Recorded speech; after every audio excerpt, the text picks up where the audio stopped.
नमस्कार दोस्तों, ocean network में आपका स्वागत है। मैं हूं ओमकार चौधरी। मणिशंकर अय्यर बोल रहे हैं कि ये जो अनफिनिश पार्टीशन हुआ था 1947 में और 1971 का भी जिक्र कर रहे हैं, जब पूर्वी पाकिस्तान बांग्लादेश बना था। उनका कहना है कि ये जो पहलगाम में हिंदुओं की हत्या की गई है, जो नरसंहार हुआ है, ये अनफिनिश पार्टीशन की वजह से हुआ है।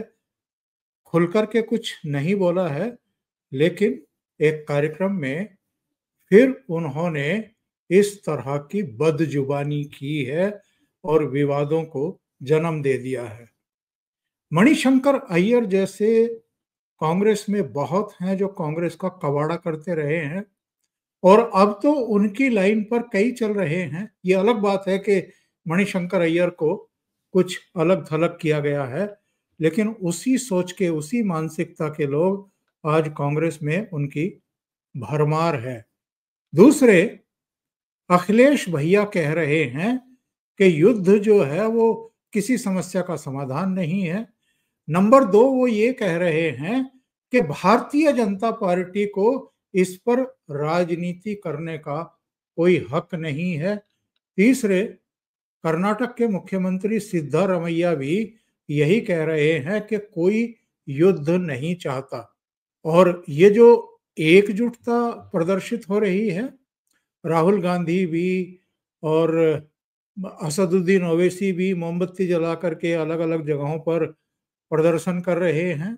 ओवैसी को क्या हुआ है? ओवैसी ने रंग क्यों बदला है?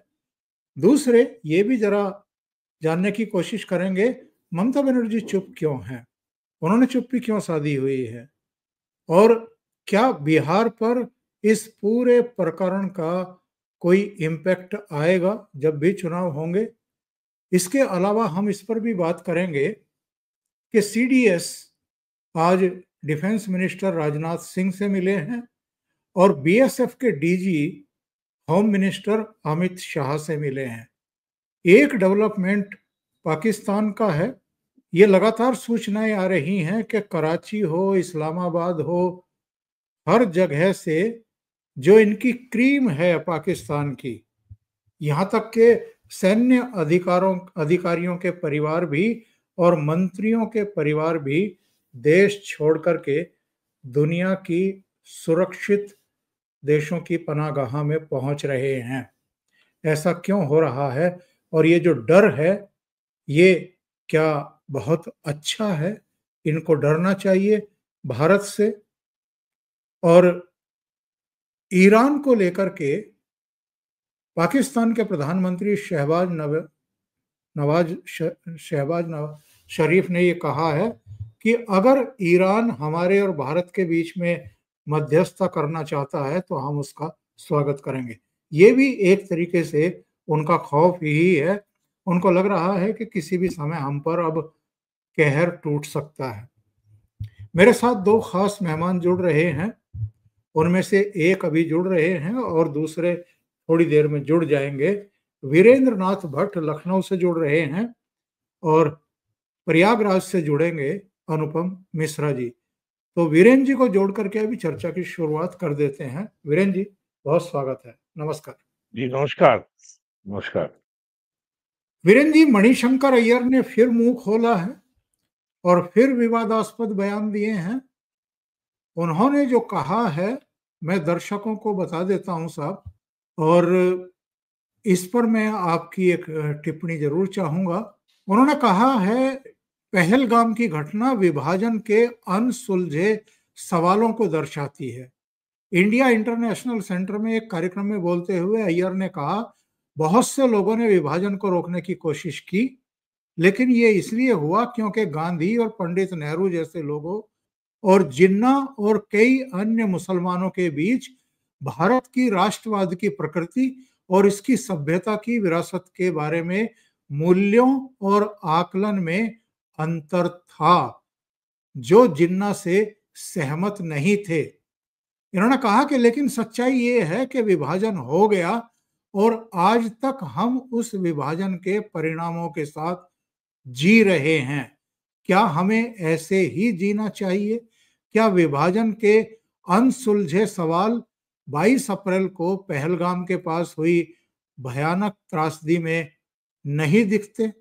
ये कौन से अनसुलझे सवालों की बात कर रहे हैं मणिशंकर अय्यर? इससे पहले अनुपम जी का भी स्वागत कर लेते हैं। अनुपम जी, बहुत स्वागत। नमस्कार। नमस्कार।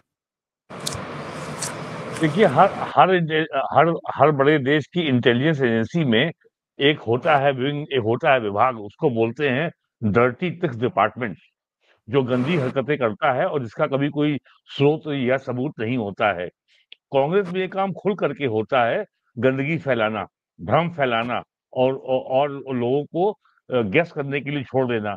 ये काम अमेरिका में करता है सैम पेट्रोडा, और इंडिया में ये काम करते हैं दिग्विजय सिंह, और ये काम करते हैं मणिशंकर अय्यर। ये जो अरे साहब साहब, ये क्यों नहीं कहते भैया कि जून 1947 में कांग्रेस वर्किंग कमेटी ने बाकायदा प्रस्ताव पास करके विभाजन के प्रस्ताव को अप्रूव किया था। गांधी और नेहरू, जिन्ना, सबके सहयोग से पाकिस्तान बना था। पाकिस्तान ये खाली हमेशा जिन्ना को खलनायक बनाना और ये कह देना कि गांधी बहुत बड़े संत थे, महात्मा थे, और वो तो कभी चाहते नहीं थे, और गांधी तो कहते थे कि मेरी लाश पे पाकिस्तान बनेगा, और उसके बाद पाकिस्तान बन गया। तो ये सब जो है, अब ये सब इतिहास सामने आ गया है, सब रिकॉर्डेड हिस्ट्री में है। आप ये बताते हैं कि नेहरू प्राइम मिनिस्टर बने 15 अगस्त 1947 को, ये गलत बात है।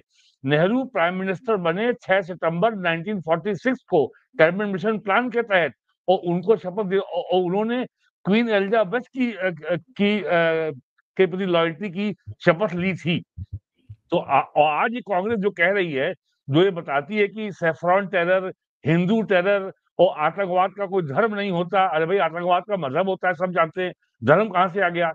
तो इतनी गंदगी इन्होंने जो फैला रखी है, और आज ये बता रहे हैं कि ये अनफिनिश्ड एजेंडा है। अरे भाई, कौन सा अनफिनिश्ड एजेंडा है? कौन सा ऐसे बड़े भारी आदर्श थे, मूल्य थे नेहरू के, जो पिछले 80 साल में खत्म हो गए, और अब क्या ऐसा है जो आप करने जा रहे हैं?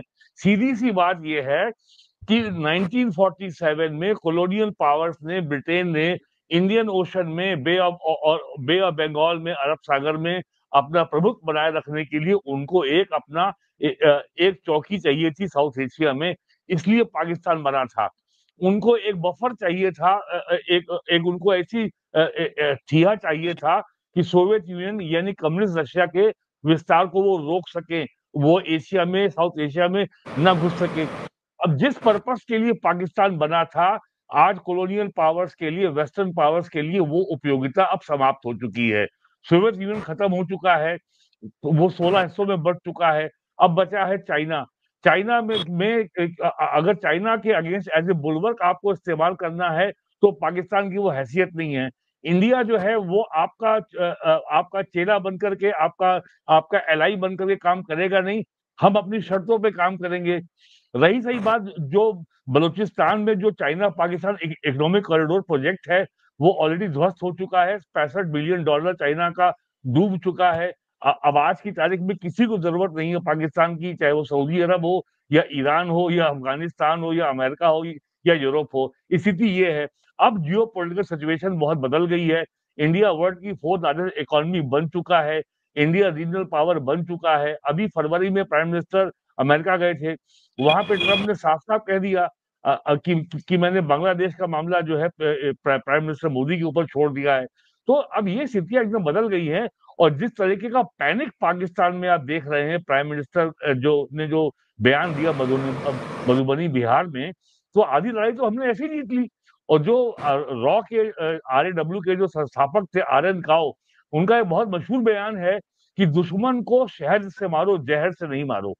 तो जब शहर से ही दुश्मन मर रहा है, और वहां पे लगातार खबरें आ रही हैं कि फौजी वहां इस्तीफा दे रहे हैं, उनके जनरल इस्तीफा दे रहे हैं, सैनिक इस्तीफा दे रहे हैं, तो वो अपने परिवार को देश के बाहर भेज रहे हैं, उसमें झूठी खबरें भी चल रही हैं कि बिलावल भुट्टो का ने अपना परिवार देश के बाहर भेज दिया, जबकि उनकी भी ना शादी हुई है, ना उनका परिवार है, ना उनके बच्चे हैं।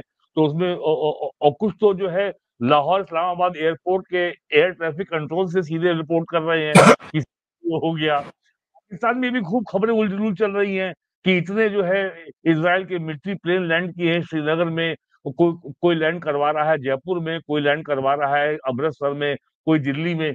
तो ये जो जो बोला है अभी मणिशंकर अय्यर ने, ये केवल जो एक सकारात्मक माहौल, राष्ट्रवादी माहौल देश में बन रहा है, देश में पाकिस्तान के प्रति।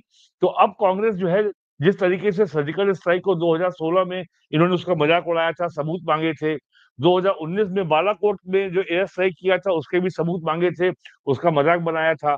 तो अब फिर इनको लग रहा है कि कहीं नरेंद्र मोदी सरकार को उसका पॉलिटिकल लाभ ना मिलने पाए, इसलिए उसमें जो है कुएं में भांग डालो, भ्रम पैदा करो और ऐसे भ्रम फैलाने वाले बयान दो ताकि लोग समझ ना पाए और जो असली मुद्दे से लोगों का ध्यान हट जाए। ये केवल उसी रणनीति का हिस्सा है जो आज बोले हैं मणिशंकर अय्यर जी। अनुपम जी को जोड़ते हैं। अनुपम जी, अखिलेश यादव कह रहे हैं कि युद्ध किसी समस्या का समाधान नहीं है। सिद्धारमैया का भी बयान आया है ठीक इसी तरह का कि देश में कोई भी युद्ध नहीं चाहता। मणिशंकर अय्यर अलग राग आलापना शुरू कर चुके, अनफिनिश पार्टीशन की वजह से ये सब हो रहा है। ये जो तीन बयान इधर आए हैं, क्या मतलब निकालें साहब हम इनका? इन्होंने क्या कवर फायर देना शुरू कर दिया है हमें पाकिस्तान को, और एक अभी से पोस्चरिंग शुरू कर दी है।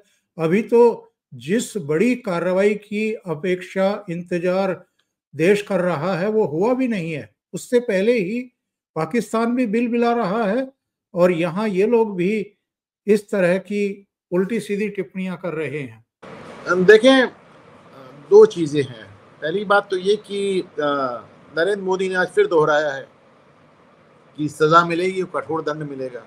अच्छा, जो लोग मोदी को जानते हैं और मोदी की राजनीति को जानते हैं, उन्हें मालूम है कि मोदी ऐसा करेंगे भी और मोदी का ऐसा करना मजबूरी भी है। मोदी जिस तरह की राष्ट्रवादी राजनीति पर जीत कर आए हैं और जो उनका आइकन है और जो उनकी इमेज है, अब अगर वो उसका बदला नहीं लेंगे तो पहली बार भी आप देखें सर्जिकल स्ट्राइक हुआ, दूसरी बार बालाकोट हुआ और इस बार भी अगर कुछ नहीं होगा तो आप मान कर चलें कि फिर वो मोदी नहीं बचेंगे और भाजपा नहीं बचेगी। तो पहली बात वो करेंगे और दूसरी बात करना उनकी मजबूरी है। अब इसको लेकर विपक्ष बहुत परेशान है। अगर आप तमाम जगह देखें तो सबको एक ही बात की चिंता है कि भैया पहले से माहौल इतना खराब है, अब उसमें अगर मोदी कुछ कार्रवाई कर देते हैं तो अभी सबसे पहले जो उनको अंतर नजर आ रहा है कि साहब बिहार में क्या होगा, बिहार में क्या होगा, तो बिहार में क्या होगा और उसके बाद 1.5 साल बाद उत्तर प्रदेश में क्या होगा, तो फिर बाद में दुनिया में क्या होगा, उनको सब परेशान है। उसके पहले बंगाल में क्या होगा, बंगाल में क्या होगा, तो साहब इस सबके आप देखिए, खड़गे साहब कह रहे हैं मोदी जी सीरियस नहीं। अब मतलब ये बात खड़गे ही कह सकते हैं कि मोदी जी इस मुद्दे पे सीरियस नहीं है। मतलब पाकिस्तान जानता है कि मोदी जी कितने सीरियस हैं। वो अपने रेल मंत्री से बयान दिला रहे हैं कि एटम बम फेंक देंगे। वो बिलावल भुट्टो से मजाक करवा रहे हैं कि खून बहा देंगे दरिया में। उनके एक पुराने गृह मंत्री पाव भर के एटम बम बताते हैं। हाँ, तो उनके पत्रकार हसन निसार जैसे पत्रकार तक बताते हैं कि साहब बहुत ढेर सारे इस्लामी मुल्क हैं, एक खत्म हो जाएगा तो क्या फर्क है, लेकिन हिंदू पूरा खत्म हो जाएगा। इस तरह की धमकियां आ रही है। तो पाकिस्तान परेशान है, फिर झेलम में जो बाढ़ आ गई उससे परेशान है। मैंने पहले भी कहा था कि साहब हमको पानी मोड़ने की जरूरत ही नहीं है, हमको तो सिर्फ ये देखना है कि जब उन्हें पानी की जरूरत हो तो ना मिले और जब ना जरूरत हो तो पहुंच जाए पानी। तो वही हुआ। तो झेलम की बाढ़ से परेशान है, तो सब लोग सीरियसली ले रहे हैं। लेकिन अब दिक्कत में भी है साहब, उनको समझ में आ रहा है कि मोदी तो बार बार दोहरा भी रहे हैं और उनको जितना मोदी को जानते हैं कुछ हो के रहेगा। और आज तो आप देखिए शशि थरूर ने इस बात को कहा, सारे विपक्ष में इकलौता आदमी शशि थरूर है जिसने कहा बाकी सब ठीक है, आर्मी एक्शन जरूरी है। जब तक आर्मी एक्शन नहीं होगा तब तक इन लोगों को सजा नहीं मिलेगी।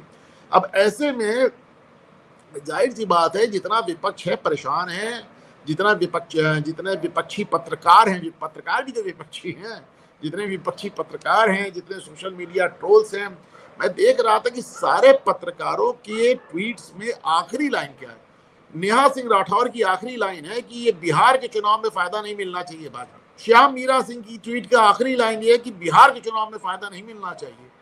अजीत अंजुम को तो इतनी दिक्कत हुई कि दौड़ के पहलगाम ही पहुंच गए, बताने लगे यहाँ सब कुछ नॉर्मल है, पहलगाम से रिपोर्ट करने लगे।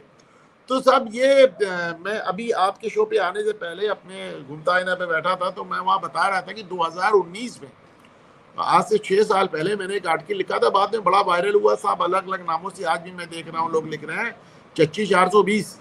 तो मैं उस चच्ची 420 से मैंने यही कहा था, ये वो सब चच्चियां हैं जिनके इलाज के बगैर मेन चच्चा का इलाज नहीं होगा। तो ये एक चच्ची की कहानी लिखी थी, हमारे मोहल्ले में रहती थी ओंकार सर, वो एक हमारे चर्ची चच्चा थे, तो वो जब लोगों से लड़ते थे तो चच्ची आके सामने वाले से निपट जाती थी, छोड़ दो, और चच्चा मार के भाग जाते थे। फिर लोगों को पैटर्न नजर आने लगा, तो एक बार उन्होंने चच्ची को ही कूट दिया। जब चच्ची को कूट दिया तो अगली बार चच्ची नहीं आई, फिर चच्चा भी कुटा गया और उसके बाद लड़ाई खत्म हो गई। इसका चच्चा ने कुछ किया ही नहीं। तो ये जब तक ये बीच वाली चच्चियां नहीं कुटेंगी तब तक आप समझ लीजिए चच्चा ऐसे ही करते रहेंगे तमाशे। और कुटाने से मेरा मतलब हिंसा की बात नहीं कर रहा हूं, मैं देख रहा हूं 7 राज्यों में 28 गिरफ्तारियां हुई हैं सोशल मीडिया पोस्ट को लेकर। उसमें सबसे ज्यादा जो गिरफ्तारियां हुई हैं वो हमारे बॉर्डर स्टेट्स पे हुई है, मेघालय में हुई है, त्रिपुरा में हुई है और आसाम में हुई है। This is very serious. Uttar Pradesh जैसे राज्य में तो एक ही गिरफ्तारी हुई है, हालांकि पहले भी गिरफ्तारियां होती है। आपको याद है जुबैर की गिरफ्तारी हुई थी, पर हमारे chief justice of India Chandrachud साहब कैसे बैठ गए थे कि जब तक इसकी जमानत, जब तक ये जेल से नहीं निकल आएगा तब तक हम उठेंगे नहीं सुप्रीम कोर्ट से। लेकिन बहुत जरूरी हो गया है इन लोगों का इलाज करना। ये वही 2.5 मोर्चा है, ये वही आधा मोर्चा है जिसके बारे में हमारे सीडीएस जनरल विपिन रावत बात करते थे। और मैं आपको एक आखिरी बात याद दिला दूं कि 1962 में जब युद्ध हुआ था और उस समय तक कम्युनिस्ट पार्टी का डिवीजन नहीं हुआ था, तो कम्युनिस्ट पार्टी ने बाकायदा प्रेस कॉन्फ्रेंस करके कहा था कि भारत को चीन से माफी मांग लेनी चाहिए और समर्पण कर देना चाहिए, क्योंकि हम ही गलत है। आप सोचिए दुनिया में कि इतिहास में ऐसा कोई दूसरा एग्जाम्पल नहीं मिलता है। तो साहब ये तो हर समय के लिए प्रॉब्लम है, जब युद्ध है तो भी प्रॉब्लम है, जब शांति है तो भी प्रॉब्लम है। लेकिन ये भी है कि एक लिमिट के बाहर आप भाई मैं मानता हूं कि अभिव्यक्ति की स्वतंत्रता रोकी नहीं जानी चाहिए, लेकिन अभिव्यक्ति की स्वतंत्रता की आड़ में इस तरह की एंटी नेशनल रैंड को भी इजाजत नहीं दी जानी चाहिए। ओंकार जी बिल्कुल सही बात आपने कही है अनुपम जी। वीरेंद्र जी, मैं एक थोड़ा सा अलग हटकर के सवाल पूछ रहा हूं। ये राहुल गांधी भी मोमबत्ती लेकर के एक विरोध प्रदर्शन में शामिल होते हुए दिखाई दिए। हैदराबाद में आपके इनके तेलंगाना के चीफ मिनिस्टर, एक ही मंच पर सलमान खुर्शीद और असदुद्दीन ओवैसी भी दिखाई दिए। ये अरविंद केजरीवाल कहीं मोमबत्ती लेकर के दिखाई नहीं दिए, ममता बनर्जी भी दिखाई नहीं दी। आपके पास कोई सूचना इनके बारे में? देखिए, जिहादी आतंकवाद को कवर फायर देना कांग्रेस की ये कांग्रेस का इतिहास है। ये जिन लोगों ने पाकिस्तान बनवाया, लखनऊ के लोगों ने बनवाया, अलीगढ़ मुस्लिम यूनिवर्सिटी के लोगों ने बनवाया, और ये लोग पाकिस्तान गए, वहां प्लॉट देखने गए थे, कॉर्नर का प्लॉट नहीं मिला तो वापस लौट आए और फिर इंडिया में बस गए। और ऐसे लोग में वो भी लोग थे जो संविधान सभा के मेंबर थे, पाकिस्तान चले गए, लौट के आए, फिर संविधान सभा के मेंबर हो गए। तो ये केवल जो है कवर फायर देने के लिए, ये अमन की आशा, जो जो इंडिया पाकिस्तान का बॉर्डर, पंजाब बॉर्डर है, जो अटारी बॉर्डर है, उसको वाघा बॉर्डर कहना। पाकिस्तान साइड को वाघा बॉर्डर कहते हैं, इंडियन साइड को अटारी बॉर्डर कहते हैं। और महाराजा रणजीत सिंह के सेनापति के नाम पे है ये अटारी बॉर्डर। ये सामान्य जानकारी है। तो ये इनका पुराना इतिहास है। लखनऊ में इन लोगों को रिहेबिलिटेट करने के लिए और स्थापित करने के लिए गंगो जमन तहजीब के नाम के एक पाखंडी पॉलिटिकल कॉन्सेप्ट का भी इन्होंने आविष्कार किया था, जो आज भी चल रहा है। गंगो जमन तहजीब, गंगा भारत की, यमुना भारत की, इसने इस्लाम कब से कबूल कर लिया भाई? तो ये कोई नई चीज नहीं है, ये ऐसा करेंगे। हाँ, अब की बार ये वाला पाखंड दिल्ली में करने की हिम्मत नहीं कर पाए। ये पाखंड तेलंगाना में सरकार कांग्रेस की वहां हो रहा है। और जहां तक अरविंद केजरीवाल की बात है, अरविंद केजरीवाल का वो चुनाव हारे, उसके पहले जो है अमेरिका में जो है बाइडेन चुनाव हारे, ट्रंप आ गया। ट्रंप ने जितना वोक लेफ्टिस्ट इकोसिस्टम है उसको जितनी तेजी से ध्वस्त किया है, जिस तेजी से उन्होंने और इस एजेंडे को आगे बढ़ाने वाली जो अमेरिकन संस्था थी यूएस एड को भी स्क्रैप कर दिया। जिस तरीके से हार्वर्ड यूनिवर्सिटी में उसने क्रैकडाउन किया ट्रंप ने, कोलंबिया यूनिवर्सिटी में किया, स्टैनफोर्ड में किया, येल में किया। तो अब जो ग्लोबल ये वोक और लेफ्टिस्ट इकोसिस्टम था उसके पास और ये भी आपका ठंडा हो गया सोरोस। तो अब इनके पास जो है, अब इनके कोई बैकर, इनको पैसा देने वाले अब लोग रहे नहीं है। अब इनके सामने चुनौती है कैसे पंजाब को बचाओ। दिल्ली में गए अब जा चुके हैं ये। तो इस समय ये as a strategy he is lying low. वो जो है अब चर्चा में नहीं आना चाहता, और उस समय उसकी चिंता केवल पंजाब को बचाने के अलावा जिस मुकदमे में वो सुप्रीम कोर्ट की मेहरबानी से जेल से बाहर है, उस मुकदमे में उसका कन्विक्शन ना, उससे बचना। और अब देखते हैं कहाँ से वो जो है करोड़ों रुपए खर्च करके वो लाते हैं क्या वकीलों की फौज। तो केजरीवाल तो जो है ये केवल रणनीति के तहत ही लाइंग लो। उसके पास कोई अब प्लेटफॉर्म नहीं है, वो इकोसिस्टम नहीं है, कांग्रेस से भी उनके वो संबंध नहीं है। और जो इंडी अलायंस, जो सो कॉल्ड अलायंस था, वो भी जो है 2024 के लोकसभा चुनाव के बाद ठंडा है, कहीं वो राज्यों में दिखाई नहीं पड़ा है। तो ये अब जो है ग्लोबली जो है पूरा जो आपका लेफ्ट वोक जिहादी जो अलायंस था, वो इस समय ठंडा पड़ रहा है, कमजोर पड़ रहा है। और उसकी हर जगह पिटाई हो रही है, खासकर अमेरिका में। और जिस तरीके से अमेरिका ने यूक्रेन और रूस के बीच में सीज फायर करार का जो काम चल रहा है, शांति कायम हो जाए, और पूरा यूरोप का जो लेफ्ट वोक इकोसिस्टम है वो यूक्रेन के पीछे खड़ा हुआ था। तो और जिस तरीके से यूरोप को जो है एक तरीके से लात मार के जो है ट्रंप ने किनारे किया है, उसका भी असर जो है पूरी दुनिया में हुआ है। तो केजरीवाल उसी पूरे तंत्र का हिस्सा है, उसी इकोसिस्टम का हिस्सा है। तो इसलिए उसके पास इस समय कुछ करने को है नहीं, तो इसलिए लाई लो, ये उसकी स्ट्रेटेजी है। ये मत समझिए कि he is down but he is not out. जी जी वीरेन जी। और अनुपम जी, ये बिहार पे इम्पैक्ट की बात आपने की कि क्या पड़ सकता है, इसलिए भी विपक्ष परेशान है। ममता बनर्जी की चुप्पी भी इसी संदर्भ में देखी जा सकती है कि पश्चिम बंगाल के चुनाव भी तो अब बहुत दूर रह नहीं गए हैं। ये विपक्ष हर घटना को चुनाव से जोड़ करके क्यों देखने लगता है? और ये केरोसिन वाले, दिया सलाई वाले और देश में आग लग जाएगी, आपको नहीं लगता क्या कि इन लोगों ने जिस तरीके से सीएए पर भी मुसलमानों को डराया, आपकी नागरिकता चली जाएगी, अभी जो वक्फ संशोधन अधिनियम बना है, इस पर भी इन्होंने कहा कि आपकी मस्जिदें छिन जाएंगी, आपके मदरसे, आपके कब्रिस्तान, आपके यतीम खाने, ये मुसलमानों को भड़काने का काम नहीं कर रहे हैं क्या? और पूरी दुनिया में एक ऐसा माहौल नहीं बना रहे हैं कि जैसे नरेंद्र मोदी मुसलमानों के पीछे पड़े हुए हैं और वो विलेन हैं और मुसलमानों को तो सांस ही नहीं लेने दे रहे हैं। और उसी का नतीजा है कि एक आतंकवादी ने महिला के पति को मारा। महिला ने कहा कि मुझे भी मार दो, उसने कहा कि नहीं, तुम्हें जिंदा छोड़ रहे हैं, जाकर के मोदी को बोल दो। तो ये लोग तो खुद ही देश में एक ऐसा माहौल बना रहे हैं। और ऊपर से मणिशंकर अय्यर का बयान कि अनफिनिश पार्टीशन की वजह से, मुद्दों की वजह से ये सब घटनाएं हो रही हैं। देखिए, ये सारी राजनीतिक पार्टियां मुसलमानों के वोट के लिए करती है प्रयास, और उसके चलते ये मुसलमानों का शोषण भी करती हैं। और आज नहीं, पहले दिन से कर रही हैं साहब। आप जब पहली बार जब आप हिंदू कोड बिल लेके आए थे, तो कहा था कि साहब मुसलमानों को जो भी समाज में भी जो उनका भी कानून है उसको भी कुछ ठीक ठाक कर दिया जाए। तो नेहरू ने कहा था they are not ready for it, वो अभी इसके लिए तैयार नहीं है। उस समय आपने ये कह दिया तैयार नहीं है। फिर आपने नरसिम्हा राव की सरकार में देखा किस तरह की बातें हुई कि भाई वो जहाँ पड़े रहने दो, उसमें खुश हैं, हमसे क्या लेना देना। आप देश के किसी भी मुसलमानी इस्लाम जहाँ पे मुसलमान रहते हैं, जिन घेटोज में रहते हैं, उन घेटोज में जाकर आप देख लें कि हालात कितने खराब हैं। ना सड़क है, ना पानी है, ना बिजली, इतने बुरे हाल है, गंदगी है, बजा रहे हैं। लेकिन आप देखें कि 80 साल में आज तक मुसलमानों ने कभी बिजली के लिए, पानी के लिए, सड़क के लिए, स्कूल के लिए, कॉलेज के लिए, अस्पताल के लिए कभी कोई प्रदर्शन नहीं किया। भारत में अगर मुसलमानों ने प्रदर्शन किया तो सिर्फ और सिर्फ मजहबी मुद्दों के लिए किया, मदरसे के लिए किया, दरगाह के लिए किया, मस्जिद के लिए किया, नमाज के लिए किया, सिर्फ इसके लिए किया।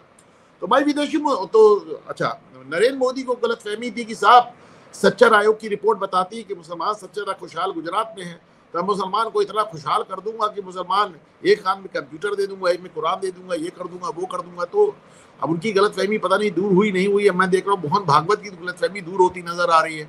मोहन भागवत का मैं बयान देख रहा हूँ कि हम कुछ भी कर लें, कुछ लोग हमेशा शरारत करते ही रहेंगे और यहाँ नहीं पूरी दुनिया में करते रहेंगे, तो इनको ठीक करना जरूरी है। तो भाई हर आदमी मोदी जितना पेशेंट नहीं है, तो जो विदेश जितनी बाकी पॉलिटिकल पार्टीज हैं वो इनका खुल के शोषण कर रही है और खुल के इनका फायदा उठा रही है। लेकिन इसके लिए जिम्मेदार कौन है? इसके लिए जिम्मेदार कौन है? डॉक्टर राम मनोहर लोहिया ने 70 के दशक में या 60 के एंड में कहा था कि मुसलमानों एक साथ होकर मजहबी आधार पे वोट डालना बंद कर दो, वरना एक दिन आएगा जब हिंदू भी एक साथ वोट डालेगा तब तुम्हें दिक्कत हो जाएगी। सोचिए, उस आदमी ने इनको 50 साल पहले फोन किया था कि ऐसा मत करो, लेकिन नहीं समझ में आ रही है बात। तो और ये सवाल ये नहीं है, वही वोटिंग पैटर्न यहाँ से लेके सादिक खान लंदन तक सारा वही वोटिंग पैटर्न है साहब। मतलब कहीं कुछ और है ही नहीं, उन्हें और कुछ चाहिए नहीं सिवाय मजहब के, तो क्या ही किया जाए। तो सवाल ये है कि अगर विपक्षी पार्टियों को क्या दोष दिया जाए? अगर आप उन्हें तो वोट चाहिए, अगर तुमको वोट स्कूल पे चाहिए होता, शिक्षा पे चाहिए होता। अब जैसे सच्चर आयोग की रिपोर्ट कहती है कि मुसलमानों का भारत में 3 मुद्दों पे आकलन किया गया: उच्च शिक्षा में उनका प्रतिनिधित्व, सरकारी नौकरी में उनका प्रतिनिधित्व और पर कैपिटा इनकम। तीनों ही मुद्दों पे नंबर 1 पे गुजरात था और आखिरी नंबर पे पश्चिम बंगाल और केरल, जिनको जो सो कॉल्ड मुस्लिम फ्रेंडली गवर्नमेंट्स हैं, वहां पे मुसलमानों की हालत सबसे बदतर, गुजरात की सबसे अव्वल, उसके बाद मोदी गुजरात का हत्यारा। तो उसका फिर क्या किया जाए ना? अगर इतना सब करने के बाद भी अगर आपका मिजाज उसी तरफ का जा रहा है, तो भाई बाकी लोगों को इतना पेशेंस नहीं है। अगर तुम यही सुन के वोट देना चाहते हो तो यही सही। मुलायम सिंह यादव आए थे तो उन्होंने एक बार, उस जमाने में प्रयागराज इलाहाबाद हुआ करता, तो उन्होंने बयान दिया था कि मुसलमानों को कट्टा रखने का हक है, क्योंकि वो डरी हुई कौम है। अब ऐसा नहीं कि सारे मुसलमान कट्टा रखते हैं, पर उनके बयान से सब एकदम लहालोट हो गए, बहुत मस्त हो गए साहब, क्या बात कह दी है। तो जब आप इस तरह की बातें करते हैं कि अतीक अहमद गंगा मैया से ज्यादा पवित्र है, मुसलमानों को कट्टा रखने का हक है, लड़कों से गलती हो जाती है, तो फिर मुसलमान ये नहीं सोचता कि आपने उन्हें क्या दिया और क्या नहीं दिया, फिर इसी पे वो आपके साथ एकदम 100% कमिट हो जाता है। और विपक्षी दलों ने मुसलमानों की और भारतीय मुसलमानों की ये नस पकड़ ली है, और इसके चलते उन्हें मालूम है कि हमें कुछ कराना नहीं है, हमको बस 2-4 बयान जारी करने हैं। दिक्कत सारी अभी ये आ रही है कि पहले तो ये सब बयान आप जारी करते थे, 26-27%, 28% में सरकार बना लेते थे। अब दिक्कत आ रही है कि साहब सरकारें बन रही है 51% में, 50% में, 46% में, 48% में। तो अब आप जब इस तरह के मुसलमान इस्लाम परस्त बयान देते हैं, क्योंकि पुरानी कहावत है, if you are not pro Islam then you are anti Islam, यानी अगर आप इस्लाम परस्त नहीं है तो आप इस्लाम के मुखालिफ, आप विरोधी हैं। तो अब दिक्कत ये आ रही है कि सब आप जब इस तरह के बयान देते हैं तो आपका हिंदू वोट बैंक आपसे नाराज होने लगता है। तो ऐसे में फिर वो बैलेंस बनाने का प्रयास करता है। जैसे अखिलेश यादव देखिए, वो ऑल पार्टी मीट में गए ही नहीं, वो सर्वदलीय बैठक में गए ही नहीं, कि साहब गए और कहीं वहां से कोई ऐसा प्रस्ताव पारित हो गया कि मैं लौट के मुसलमानों को मुंह क्या दिखाऊंगा। अब जैसे ममता बनर्जी, आप कह रहे ममता बनर्जी खामोश है, इसलिए खामोश है क्योंकि देश का माहौल है बहुत खराब, देश का माहौल एकदम एंटी टेरर बना हुआ है, और आतंक के खिलाफ माहौल है, और आतंक के खिलाफ वो बोलना नहीं चाहती, आतंक के फेवर में बोलने में जान रही, इस समय नुकसान है, तो इसलिए चुप है। कानपुर का जो नौजवान मारा गया है, उसके परिवार से मिलने के लिए भी अखिलेश यादव नहीं गए। तो ये कैसी राजनीति कर रहे हैं, और कैसे ये संभल में 5 लोग मारे गए थे, हर एक उन्होंने 5-5 लाख रुपए दिए, लेकिन शुभम द्विवेदी के परिवार में कोई नहीं गया समाजवादी पार्टी से। तो ये मैं शुभम द्विवेदी को जानता ही नहीं। हाँ, मैं जानता ही नहीं, मैं उस परिवार को ही नहीं जानता। मतलब वो इस प्रदेश का नागरिक ही नहीं है, तो आप इस प्रदेश की राजनीति क्यों कर रहे हो भाई? आप शुभम द्विवेदी को, उन्होंने एक पैसा नहीं दिया, लेकिन सरकार से डिमांड कर दिया कि 5-5 करोड़ रुपया सबको दीजिए और उसका सरकारी नौकरी दीजिए। और तुम क्या करोगे भाई? तुम ये करोगे, जब तुम्हारी सरकार आएगी तो तुम एक बार में 14 आतंकियों पे से मुकदमे वापस ले लोगे। उन आतंकियों से मुकदमे वापस ले लोगे जिन्होंने काशी में विस्फोट किया, जिन्होंने अयोध्या में विस्फोट किया, जिन्होंने लखनऊ में विस्फोट किया। 21 मामले तुमने वापस ले लिए। इसके पहले 1993 में मुलायम सिंह यादव ने संभल के सारे दंगाइयों से मामले वापस ले लिए थे। उस समय हाईकोर्ट तक मामला नहीं गया था। अखिलेश यादव ने जब 2013 में लेने का प्रयास किया तो इलाहाबाद हाईकोर्ट ने रोक ही नहीं दिया। यह भी कहा कि अखिलेश यादव से भैया पद्म भूषण भी दे देते इनको तुम। हाँ वीरेंद्र जी, आज देखिए ऐसा है ओमकार जी, मैं एक बात कह दूं कि एक बात बहुत साफ है, ये बात अभी नरेंद्र मोदी को भी समझ में नहीं आई है। जिहाद का, जिहादी मानसिकता का मुकाबला विकास के जरिए नहीं हो सकता। कुरान का सीधा कॉन्सेप्ट है सिरातुल मुस्तकीम, यानी सीधा रास्ता। और उनका सीधा रास्ता ये है कि हमें यहाँ पे, ये हम दारुल हर्ब में हैं, इसको हमको दारुल इस्लाम बनाना है। मुसलमानों को ना रोजगार आपसे चाहिए, ना उनको आवास चाहिए, ना उनको टॉयलेट चाहिए, ना उनको बिजली चाहिए, ना उनको एलपीजी चाहिए। वो सब कुछ कर लेंगे, उन्हें कुछ नहीं चाहिए आपसे। उन्हें केवल इस मुल्क में इस्लामी हुकूमत बनानी है, सिरातुल मुस्तकीम उनका रास्ता है। दारुल, और वो ये मानते हैं कि यहाँ पे इस्लामी हुकूमत थी, ये दारुल खिलाफा था, यहाँ पे काफिरों का कब्जा हो गया है, इन काफिरों को हटा करके हमें यहाँ पे फिर से लाना है खलीफा का शासन। और यही एजेंडा हमास का है। वो कहता है कि तुर्की के खलीफा की हुकूमत थी पूरे इजराइल में, और ये काफिर यहूदी यहाँ पे आ गए, इनको हटा करके और इजराइल नाम के देश को समाप्त करके यहाँ हमें इस्लामी हुकूमत लानी है। हमास का एजेंडा बहुत साफ है, यही एजेंडा मुसलमानों का ग्लोबल है। ये बात पता नहीं कब समझ में आएगी मोहन भागवत को, नरेंद्र अरे मोदी भाई को। भट्ट साहब, आप क्यों हमास को दोष दे रहे हैं? हमारे पहले शिक्षा मंत्री कहते थे कि तुर्की के सिपाही के पैर में गड़ा हुआ कांटा, उसका दर्द अगर हिंदुस्तानी मुसलमान के दिल में नहीं होता तो फिर वो मुसलमान ही नहीं। और जबकि पहलगाम में जो हमला हुआ है उसमें पूरा पूरा हमास का जो स्टाइल ऑफ फंक्शनिंग है, जो हमास का फुटप्रिंट है, वो वहां दिखाई पड़ रहा है। और जिस तरीके से इजराइल में 7 अक्टूबर 2023 को यहूदियों को मारा गया, 1200 यहूदियों को, उसी शैली में हमला हुआ है पहलगाम में। लेकिन भट्ट साहब, लेकिन जैसे इजराइल फिदाइन आतंकवादियों के घर उड़ा देता है डायनामाइट लगा के, अगर हमास टाइप हमला हुआ तो इस बार इजराइल टाइप जवाब भी जा रहा है। हाँ, ये बात 8-10 आतंकवादियों के घर बम लगा के उड़ाए जा चुके हैं। ये पहली बार हो रहा है कि कश्मीर में किसी आतंकी घटना में वहां के स्थानीय लोग पकड़े जा रहे हैं और अरेस्ट हुए हैं। ऐसा घर घर तलाशी चल रही है, पूरी पूरी रात तलाशी चल रही है। मैं इसी पर एक्चुअल में आ रहा था अनुपम जी। ये जो अभी तक 9 घर उड़ाए गए हैं आतंकवादियों के, ये तो पाकिस्तान वाले भी देख ही रहे होंगे। और अभी भट्ट साहब प्रोग्राम में जुड़ने से पहले कुछ सूचनाएं मुझसे साझा कर रहे थे कि अलग अलग एयरपोर्ट पर कुछ ट्वीट या व्हाट्सएप चैट जो है, सूचनाएं आ रही हैं कि कौन कौन पाकिस्तान से भाग खड़ा हुआ है या अपने परिवारों को शिफ्ट कर रहा है यूरोपियन कंट्रीज में। कोई अमेरिका न्यू जर्सी भेज रहा है, कोई लंदन जा रहा है, कोई कहीं जा रहा है। ये जो खौफ है साहब, ये अच्छा है? देखिए साहब, खौफ है या नहीं इस पे हो जाएगी बहस, तो इसलिए बेहतर होगा कि आप पाकिस्तानी मेंबर ऑफ पार्लियामेंट का वो वीडियो रोज चला दिया करें, जिसमें वो सांसद खड़े होकर पार्लियामेंट में कह रहा है कि अभिनंदन वाले मुद्दे पे जो मीटिंग होनी थी उससे इमरान खान प्रधानमंत्री भाग गए। जनरल बाजवा जो समय सेना अध्यक्ष थे, उनके पैर कांप रहे थे, माथे में पसीना आ रहा था। मैं नहीं कह रहा हूँ, मेंबर ऑफ पार्लियामेंट कह रहा है। और कह रहा है शाह महमूद कुरैशी जो कि विदेश मंत्री और बहुत बकवास करते हैं, वो गिड़गिड़ा रहे थे कि खुदा के वास्ते अभिनंदन को छोड़ दें वरना रात 9 बजे हमला हो जाएगा। तो खौफ का आलम तो ये है कि पाकिस्तानी संसद में जहां पे फौज के खिलाफ एक शब्द नहीं बोला जाता, वहां पाकिस्तानी संसद में खड़े होकर एक मेंबर ऑफ पार्लियामेंट कह रहा है कि मेरी उपस्थिति में हमारा आर्मी चीफ कांप रहा था, मेरी उपस्थिति में हमारा फॉरेन मिनिस्टर गिड़गिड़ा रहा था, और मेरी उपस्थिति में हमारा प्राइम मिनिस्टर भाग गया था। ये 3 बातें उस संसद में खड़ा होकर उनका मेंबर ऑफ पार्लियामेंट, ये आप खौफ समझ लें। इस तरह से, इस तरह आप इसको अंदाजा लगा लें। और कोई ये पहली बार नहीं है साहब, कोई पहली बार नहीं है, ये तो हमेशा उनके साथ रहा है। उनके मतलब कभी कभी मैं लगता है वो सीने पे ढेर सारे जो मेडल लेके घूम रहे हैं, किसके लिए घूम रहे हैं? अपनी जनता को मारने के लिए घूम रहे हैं।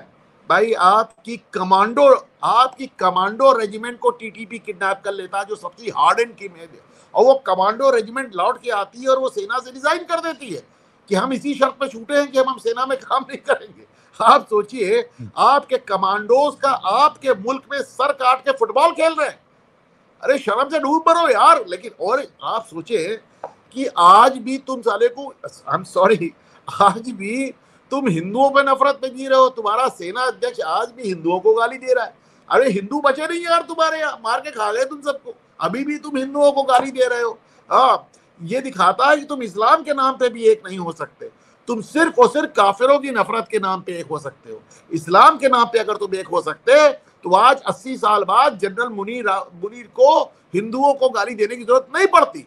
अगर वो आज भी हिंदुओं को गाली दिला रहा तो ये बताता है कि पाकिस्तान इस्लाम के नाम पे नहीं, काफिरों से नफरत के नाम पे बना है, और आज भी वह काफिरों से नफरत पर। आप देखें आज उनके रेल मंत्री बयान आया है, रेल मंत्री है और रेल मंत्री और बयान दे रहे हैं कि एटम बम मार देंगे।